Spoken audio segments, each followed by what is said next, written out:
My name's Adrian. My last name is Parry. How many children have you got? I've got 2 boys. How old are they? 13 and 16. And they're both injured? They're both injured, yes. The eldest boy is called Joe and the youngest boy is called Alfie. Our story started in the early 2000. We were living in New Jersey in the States, and I've been living there for 17 years. My job was there. Everything was fine, lovely, had a great life and everything. We had our eldest son, Joe. Nothing wrong with him, fine, great. Talking, walking at 9 months. Did you question vaccines at any point? Oh yeah. I was slapped down. I was slapped down in the paediatrician's office. I can't mention the paediatrician office, can I? Why not? It was University of Pediatrics in Highland Park in New Jersey. Perfect. And I was slapped down. When we took him for the MMR, I said to the lady, listen, I've heard lots of stories about this. It's not very good, is it? Can we do one at a time? No, you can't. Why? Because it's perfectly safe. Okay. But can we pay for one this week, pay for one a week after, and pay for one the week after? And the worst thing is, I had to pay for my sons to get those jabs. I had paid, even with my insurance from the job. $50 copay every time I went, and I paid for that treatment. No, very arrogant, very arrogant. So what happens, before I even blinked, she went bang, bang, bang, and stuck 3 needles, one after the other, like that. That was MMR, what were the other ones? DTaP? Oh, I had actually got a list of the vaccinations, and before our kids left America, they had 24 immunisation shots, and I don't even know what half of them were for. And I wasn't even allowed to question them, because the biggest thing, especially in New Jersey, if you don't get the immunisation shots, you cannot access public schools by law in New Jersey. So our hands were tied. Okay, fine. He's about 2 years old. Take him for the MMR. There's nothing wrong with him. He's talking, great eye contact. Joe, can you go and get this from the kitchen? Or to get stuff from the kitchen, whatever you want. Brought him home. His legs started to swell up. Hang on a minute, this doesn't seem right. Call the doctor's office. This is my son's legs are swelling up. That's normal. Just don't worry about it. Put the phone down. Right. Okay. So after like a week, I just noticed Joe was just reverse of what he was. And we didn't even know, because he was our first son. We were living in the States. There was just myself and my wife. And we just didn't understand if that was normal or it wasn't normal, because we didn't know. So as he progressed, he got worse and worse and worse. No eye contact. You call him. Wouldn't even acknowledge you were there. Nothing. Okay, what are we going to do? We put him into a day school before you go to the elementary school in the States. Straight away, the teacher there says, something's wrong here. Well, why? Listen, there's something wrong. He's either got ADHD or he's got something else. We don't know. You better get him checked out. We've been taking him to the doctor's office to be checked anyway. No one ever said a word. Took him back to the doctor's office. Oh yeah, there's something wrong. Well, what's wrong? Well, we don't know. You're going to have to take him to a specialist to find out. And this was just an absolute nightmare, because we couldn't get any help from anybody. In the end, we had to pay private, an arm and a leg, to get somebody to see, a specialist to see him. Your son's autistic.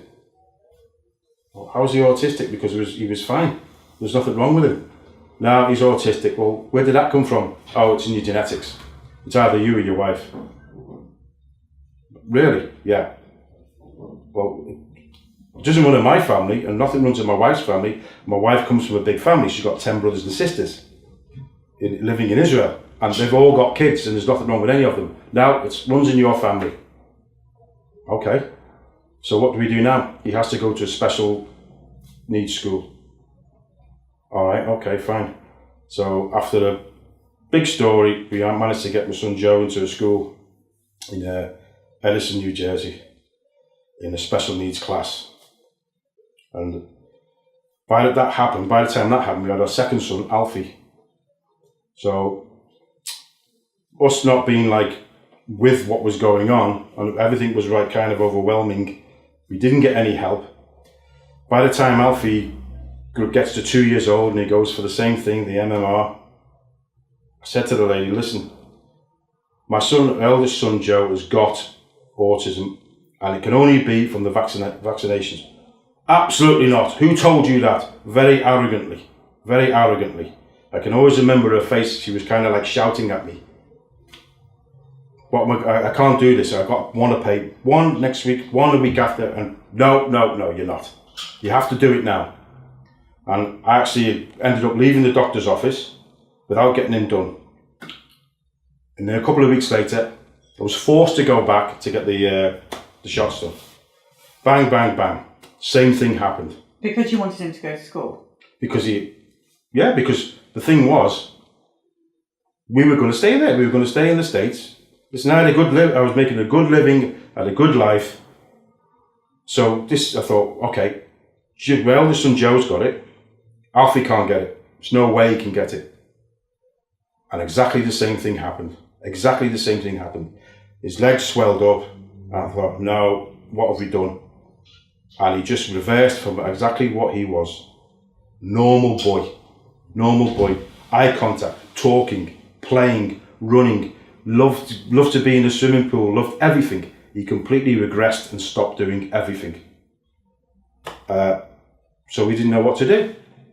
We did not know what to do. And when I questioned and asked about the MMR vaccines, who made them and what's in them, I was completely shut off.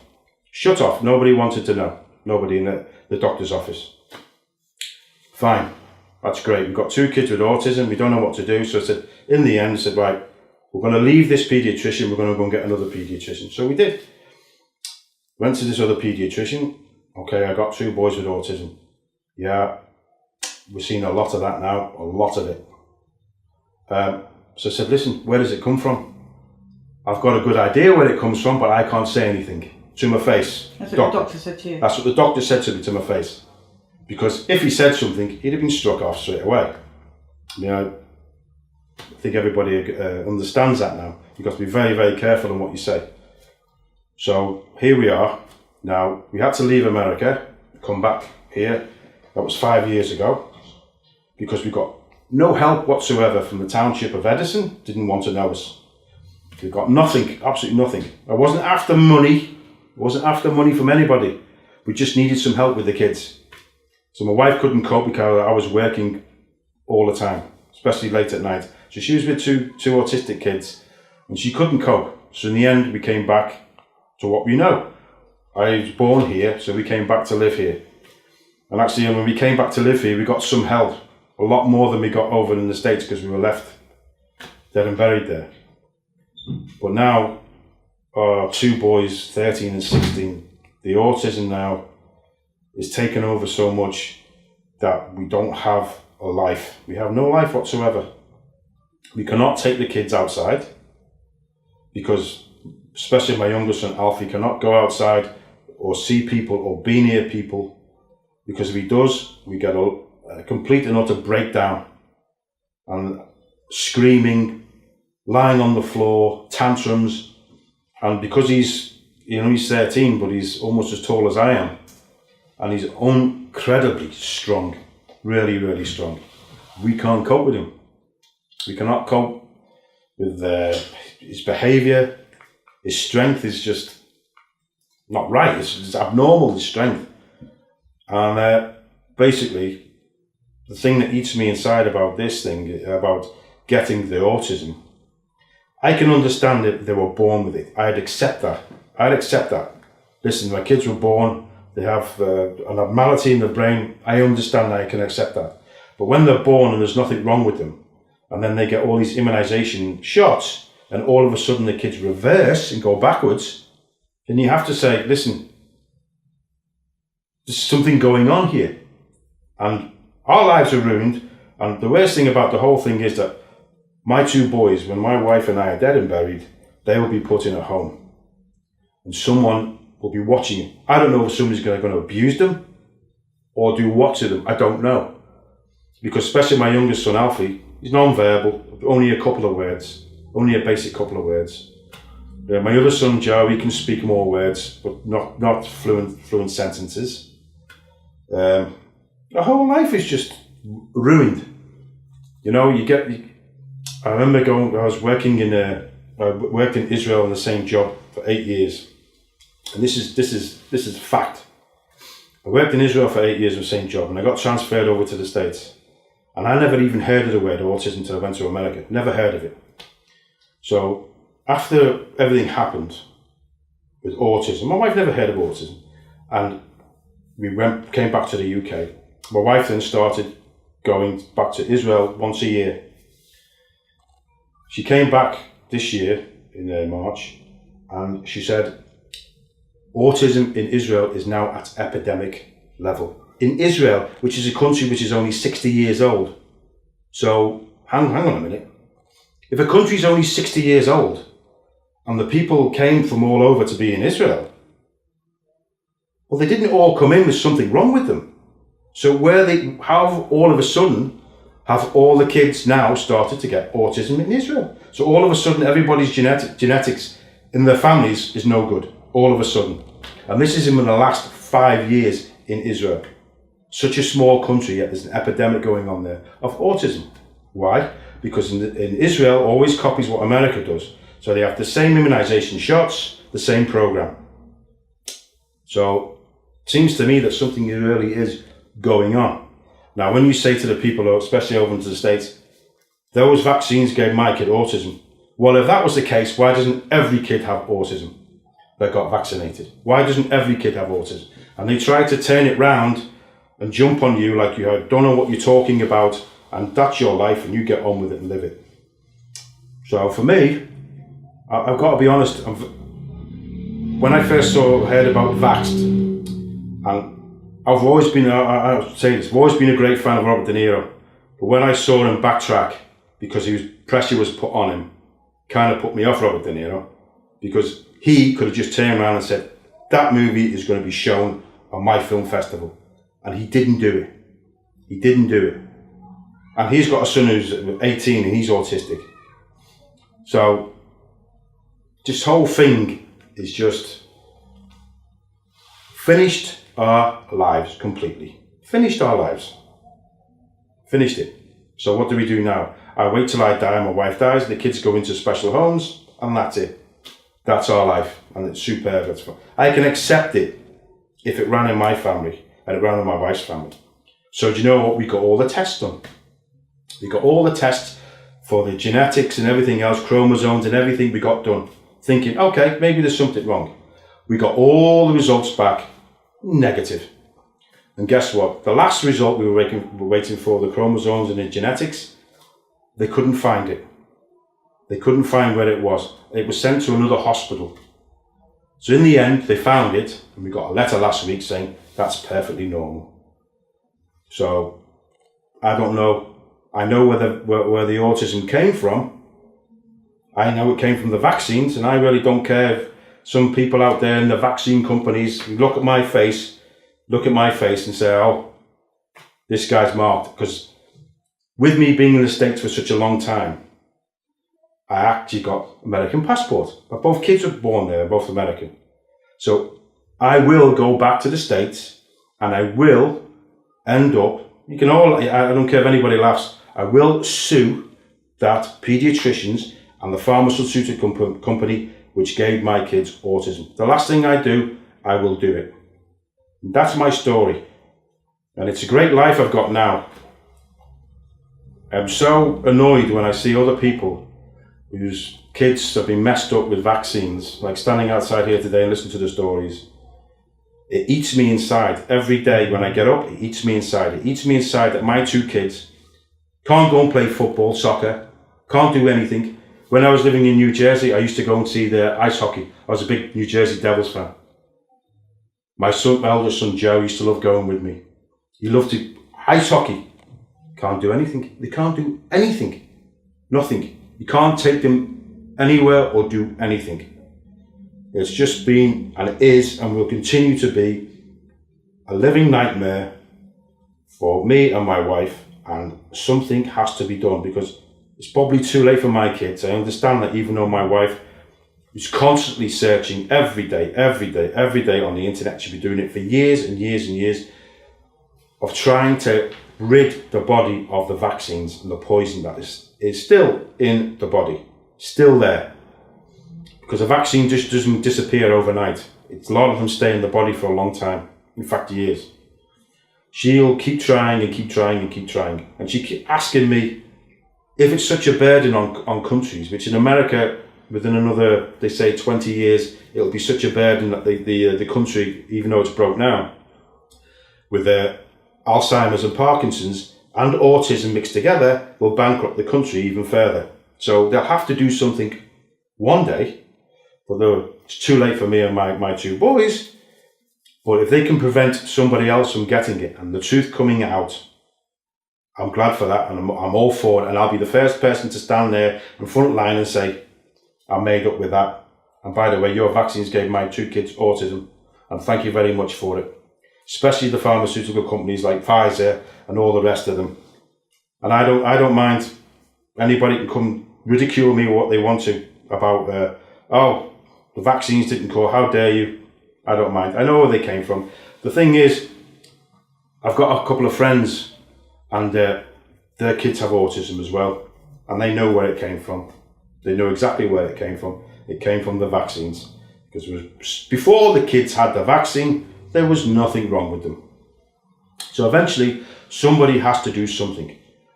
I have got so many stories to tell about my kids and what happened, but I could be here for days and days. And what kind of stories? It's just about their life and how their life is now. About their life and how the miserable life they have now. Tell miserable. Us about it. Living with it every day. They both go to special needs schools.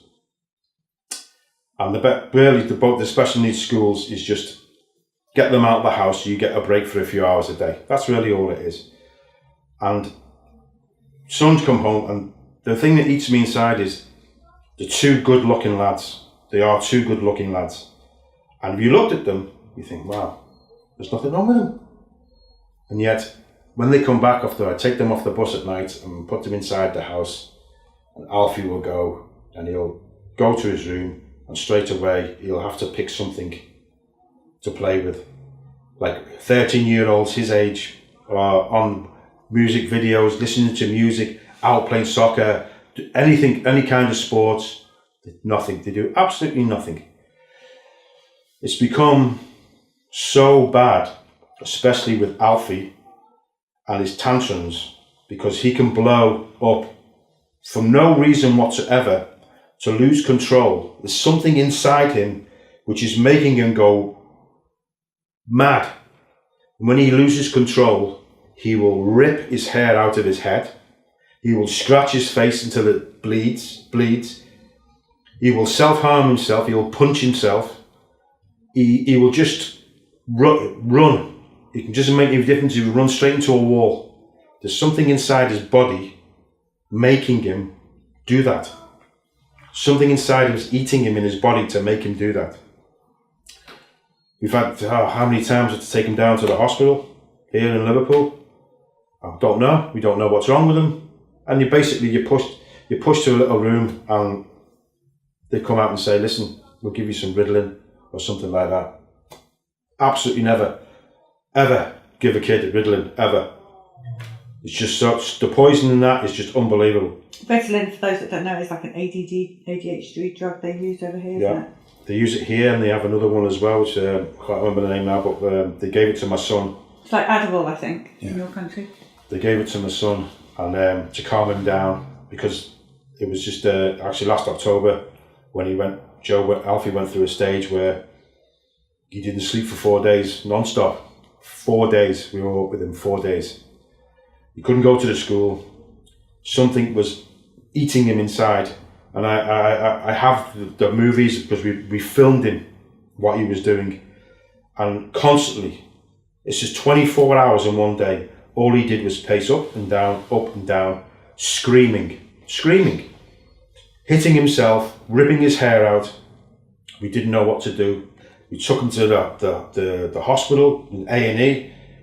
We actually took him to 2 hospitals. The first one in Southport said, listen, no, you've got to take him down to Alder Hey. Took him down to Alder Hey. All they did in the end was give him some a pill that was equivalent to Ritalin. We got to do something. So we gave him one. He calmed straight down. Oh God, we can't do this. We can't just keep loading him up with these pills. So in the end, we actually found a homeopathic doctor who incidentally put me onto the movie Baxter, and she made a homeopathic equivalent of that, no side effects.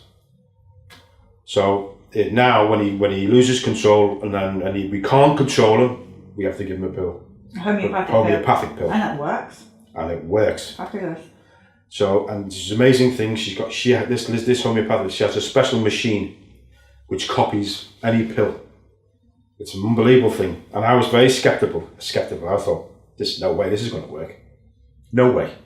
Loses control, berserk for hours. We debated whether to give him one of the homeopathic pills. We gave him a homeopathic pill. 20 minutes later, he just calmed right down. So that was a bit of a victory for us, and we were really made up with it, especially the homeopathic lady who did it, because we didn't believe it would work. So to get something which is not the side effects of having all of the chemicals in the pills, for us was one good thing out of it, if you can say that, one good thing. But you know, we have pills for him the homeopathic pills for him to sleep, because he won't sleep. He can be awake 2 o'clock, 3 o'clock, 4 o'clock in the morning. What's he doing when he's awake? Is he playing games? And no. He usually just lies by the wall, and he'll put his hand against the wall, and he'll just tap on the wall, and you can hear him tapping for hours, just tapping and tapping and tapping and tapping. And he'll make noises, and then after like 4 o'clock in the morning, 5 o'clock in the morning, he'll fall asleep, but he's got to be up at 7 to go to school. And it's amazing that he doesn't get tired. It just doesn't get tired. Can I ask you what you thought of Vax, because it addresses the MMR and the fraud? Mm. And your 2 boys have been injured by the MMR. Mm. So what went through your mind as a father when you saw that they knew? I'll tell you what went through my mind when I saw it. I waited for years and years, because I always knew that my kids got autism through the vaccinations. I always knew it. But when I saw the film, the documentary, I thought to myself, this is just more proof that the vaccines cause autism. I'm very happy, even though he didn't do it, but I'm very happy that Robert De Niro sat in the ABC studio in New York, even though the lady next to him was shaking her head and pulling and making stupid noises because she didn't like the idea of him saying vaccines cause autism. She didn't like it. So, which by the way was pulled up on the you can see it on the internet when the 2 news anchors said, look at this lady now when Robert De Niro was talking about autism, and they pointed her out. She tried to put him down every minute she could when he said something about the vaccinations. But when I saw Vaxxed, for me, it's given me the extra kick now, because I might sound crazy, I might sound, oh, you're stupid, you don't know what you're doing. Not for any of the people here, everyone loves you on this. But it's given me the extra step now, because I'm going to take it further. I'm going to now sue, first of all, the paediatrician's office, and then I'm going to go and sue the pharmaceutical company which gave my kids autism. And in America, they're great. What they did was, a few years ago, they made a law where you cannot sue the American government for vaccination damage. Or your paediatrician. No. Or Merck. So I'm interested how you're going to do it. We'll join you. Huh? We should have a big class action suit with all the parents together. Yeah. Because they couldn't come after all of us, can they? Even though the pharmaceutical company's not going to be very happy. But I'm going to make a show of what happens to my kids, especially in New Jersey. Don't get me wrong. I love being in the States. I love living in the States. But what happened to my kids ate me inside. Especially how I was treated afterwards. It's your fault. It's from you. That's why they've got it. So. They would like to know what your wife thought of Vaxxed. My wife knew exactly when we saw it. she knew the vaccinations because she'd gone into it a lot. She's been into it a lot, and she knew from different stories, and not just the MMR vaccine, but other vaccines that people have had and been damaged from.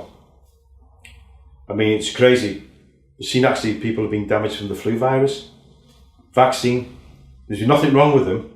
Once they've had a vaccine from even the flu virus, something's happened to them.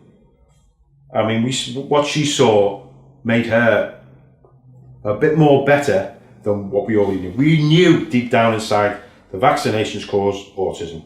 But when we saw the movie Vaxxed, it was like, I hope people now will be able to see everywhere around the world exactly what happens and why it happens, and this is what's going on in this day and age all over the world. But to tell you the truth, there's a lot of countries in Africa whose kids don't get vaccinated and they don't have any diseases and they don't have autism.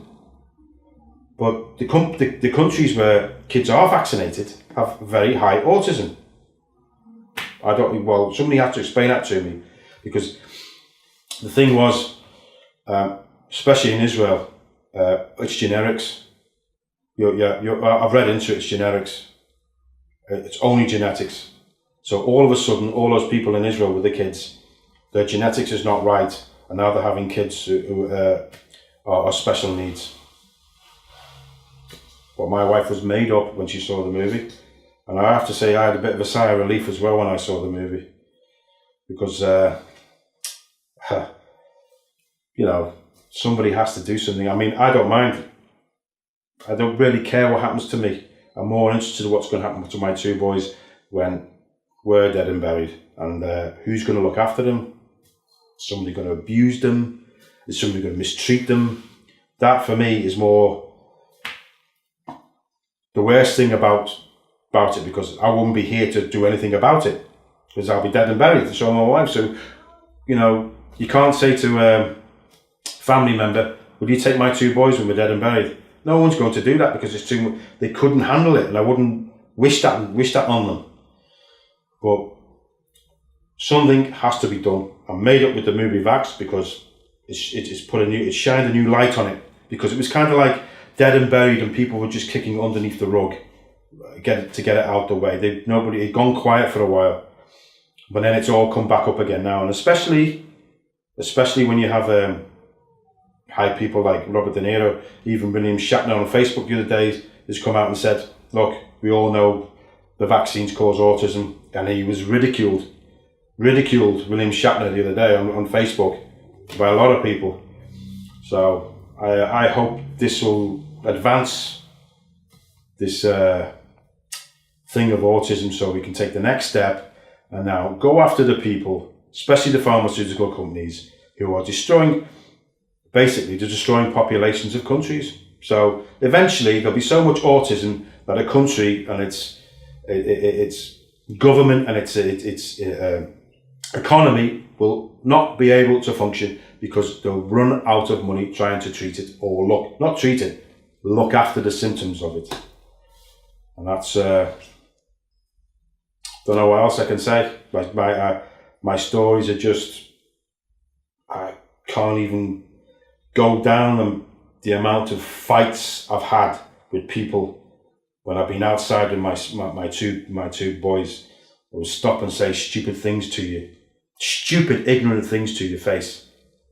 ShopRite supermarket in New Jersey, because my eldest son Joe was opening and closing the freezer doors, and some woman came up to me in front of a whole supermarket screaming about my son Joe, and I couldn't let it go.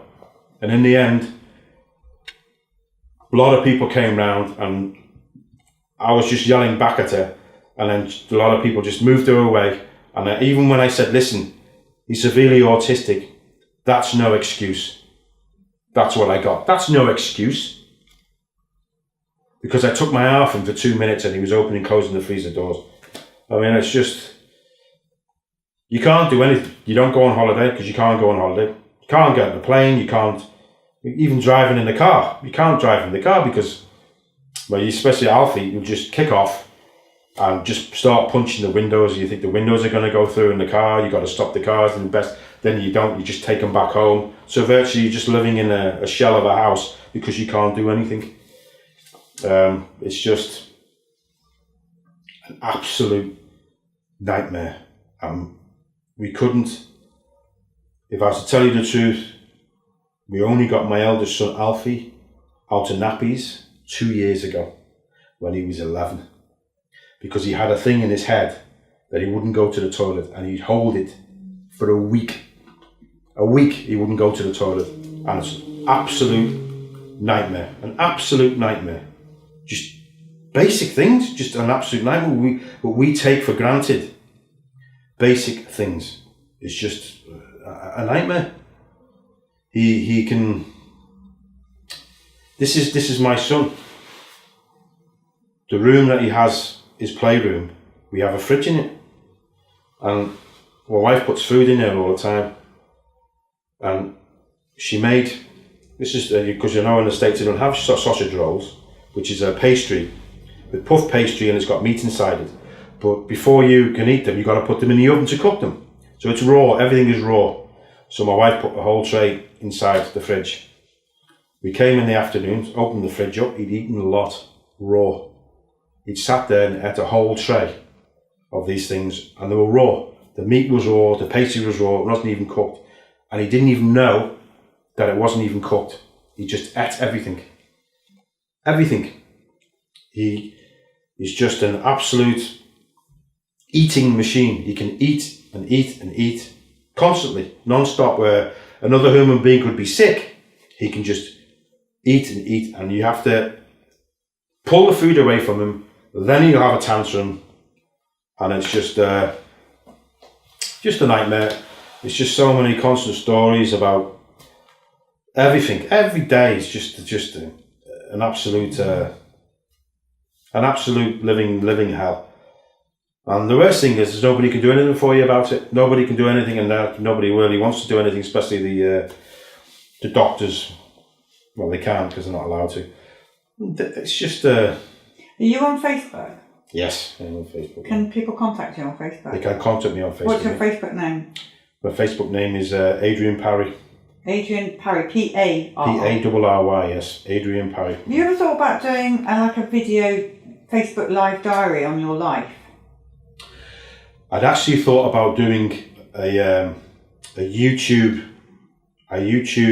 of autism, of every week doing like a half-hour film of my kids every week, and actually I was going to call it Keeping Up with Autism, because I want people to see exactly what living with autism is, and you can't get on top of it. You just got to live with what happens to it every day. You have to live it.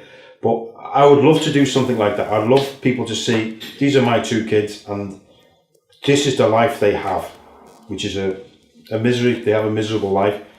It's not their fault. Not their fault. They don't know what they're doing. It's just... That's what you call it, a miserable life. It's a miserable life. It's an existence. And we'll get it set up and then contact me, and I'll tell these people, and they'll go over and support you. They're going to probably go over and support you on Facebook anyway. You guys need some love. Yeah. These people on here have all got vaccinated children. So they're your support group. You need to lean on these people, like we share. We have to unite and help each other out. And you talk about this really well. Yeah, you do. You'd be great on Facebook Live or YouTube Live, whatever you want. Facebook Live is easier for people to access it. I could get up on a stage in front of 50,000 people and it wouldn't bother me one bit, because I've got a story to tell. A living story, not a story that's in the past and gone, dead and buried. It's a living story of our lives, not just my two kids' lives, my wife and my life, and how our life is completely and utterly finished, really. Finished. Basically, every day when I get up, I put the kids get them ready, put the kids on the bus, and then I think to myself all day, man, how did it work out like this? How did my life work out this bad? And you know, one of the worst things that eats me, I don't care if you won 100 million on the lottery, good luck to you, God bless you. I'm not a jealous person, never been a jealous person in my life. But what really makes me jealous is where I see other people's kids normal, talking, behaving, and doing what normal kids do. That eats me inside, kills me. And my friends, I have a lot of friends, and they're a bit ignorant sometimes, because sometimes I go for a drink with them and they start talking about the kids and, oh, my son's going here, and my son's going to be going into the army, he's going to go into the navy and whatever. And usually I end up finishing my beer, saying good night lads, and I walk away, because I can't say that. I can't say my son's going to go to do this, my son's going to go to study computers. I can't. I just have to say, thanks lads, gotta go, I'm tired. And I walk home, and I do that all the time. And it's just, basically, it's a waste of 2 lives, what's happened to us. It's a waste of 2 lives, my 2 kids' life, and my wife's life and my life, because we could be doing other things. We could be doing other things. I had a good job when I was working in New Jersey. I had a good living, and I'm in America, and I'm living the American dream. I had a nice place to live. And the last thing in the world that happens to you, everything just goes like that and collapses. Dead. And your life's over. The dream's gone. But I don't know. I always think there's other people worse off, but sometimes I don't believe it. Sometimes I don't believe it.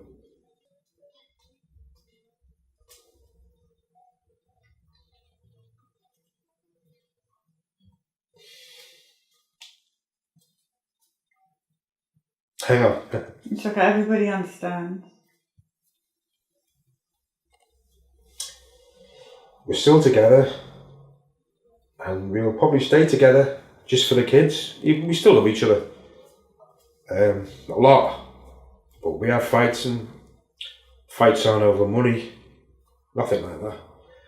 The fights are over the kids, the future. How can we help them? And